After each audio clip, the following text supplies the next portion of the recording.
मेरा नाम है हरिया, मैं काम करता हूँ बहुत बढ़िया, खाता हूँ खाना और रोज गाता हूँ गाना। अरे यार, आज तो बहुत देर हो गई। इस खतरनाक जंगल को देखकर तो मेरे हाथ पैर ठंडे हो गए हैं। अगर मैं वक्त पर गांव नहीं पहुंचा तो मालिक बहुत नाराज हो जाएंगे। तभी हरिया को एक आवाज सुनाई देती है। सुनिए हरु जी। अरे, ये आवाज किसने दी? तभी हरिया को सामने कुछ दूर एक औरत खड़ी दिखाई देती है। अरे भाई, ये औरत अकेली इतनी रात को इस जंगल में क्या कर रही है? चलकर पूछना पड़ेगा। फिर हरिया अपनी बैलगाड़ी उस औरत के सामने लाकर रोक देता है और उससे पूछता है।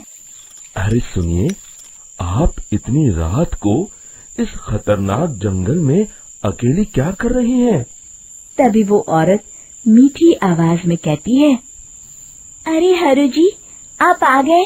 मैं कब से आपका इंतजार कर रही थी। वैसे तो यहाँ से काफी लोग गुजर चुके हैं, लेकिन मैं खास आपका इंतजार कर रही थी। अच्छा, तुम सच कह रही हो? मुझे तो यकीन नहीं हो रहा है। वो क्या है ना, आज तक किसी ने मुझसे इतने प्यार से बात नहीं की। हाँ हाँ हरु जी, मैं सच कह रही हूँ। अब देर मत करिए और जल्दी से मुझे मेरे घर तक छोड़ दीजिए। हाँ हाँ, कौन सी बड़ी बात है, अभी छोड़ देता हूँ। आप मेरे पीछे बैलगाड़ी में बैठ जाइए और मुझे रास्ता बताते चलिए। फिर वो औरत हरिया की बैलगाड़ी में बैठ जाती है और हरिया बैलगाड़ी हाँकता हुआ आगे चल पड़ता है। फिर उस औरत के बताए हुए रास्ते पर चलते चलते हरिया बैलगाड़ी लेकर एक काली गुफा के आगे आकर रुक जाता है। हरिया उस औरत से पूछता है, हाँ देवी जी, आपका घर कहाँ है? यहाँ तो एक गुफा के अलावा और कुछ नहीं है। तभी अचानक वो औरत हवा में उड़ने लगती है। देखते ही देखते उसका सुंदर रूप एक डरावनी चुड़ैल में बदल जाता है और वो जोर जोर से हंसती है। अरे तू तो एक नंबर का बेवकूफ निकला। तू तो बड़ी आसानी से मेरी बातों में आ गया। अरे मर गया रे, ये तो एक चुड़ैल है। हे भगवान बचा ले, ये तो बड़ी डरावनी दिखाई दे रही है। और फिर अगले ही पल हरिया की बैलगाड़ी में रखा सारा सामान हवा में उड़ता हुआ उस काली गुफा के अंदर चला जाता है और वो चुड़ैल भी उस गुफा के अंदर जाकर कहीं गायब हो जाती है। हरिया ये नजारा देख बुरी तरह घबरा और परेशान हो जाता है। अरे, ये चुड़ैल तो मेरा सारा सामान लेकर गुफा में गायब हो गई। अब क्या होगा?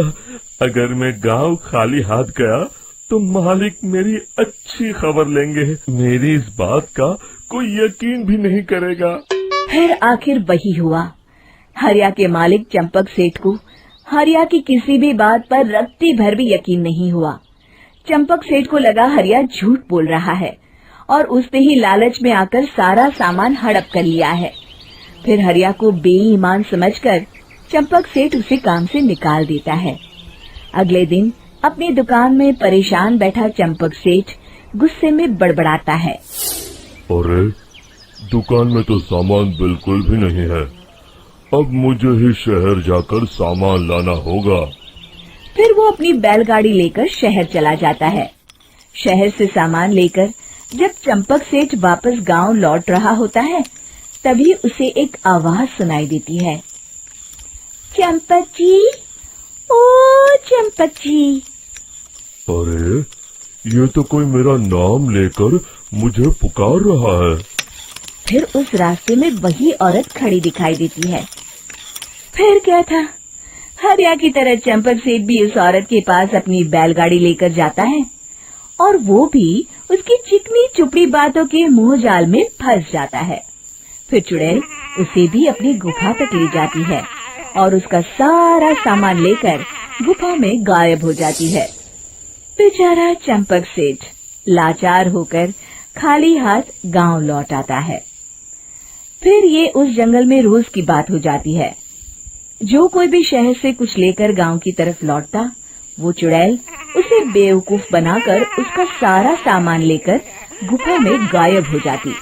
एक दिन हरिया एक लकड़हारे को उसी जंगल की तरफ जाते हुए देखता है।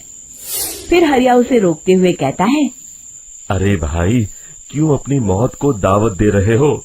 मेरी बात मानो, आगे जंगल में मत जाओ, वहाँ एक बड़ी भयानक चुड़ैल रहती है।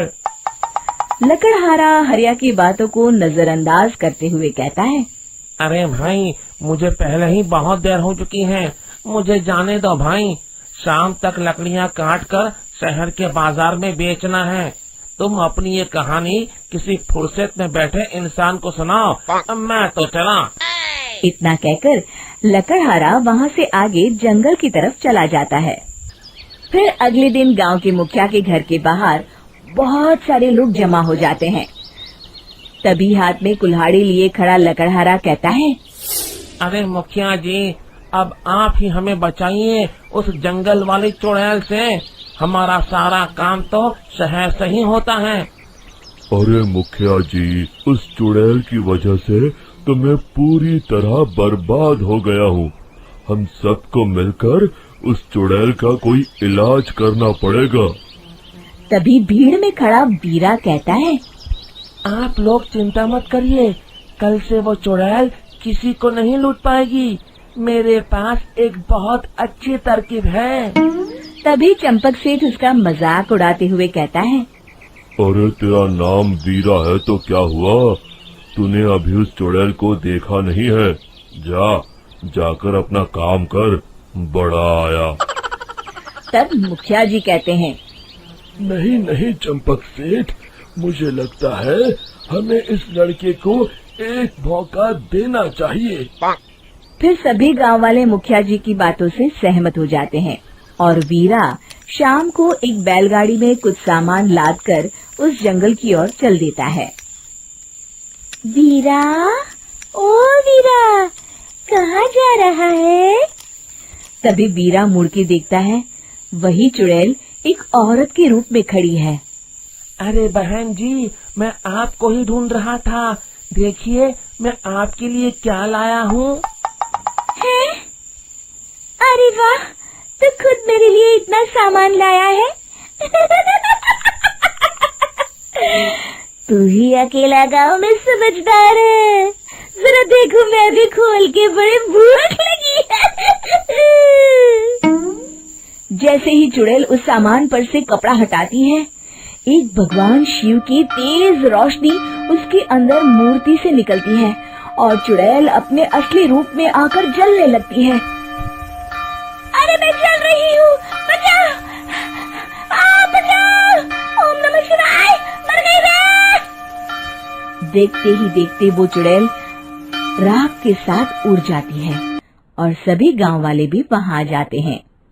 शिक्षा बुराई पे सदा अच्छाई की ही जीत होती है।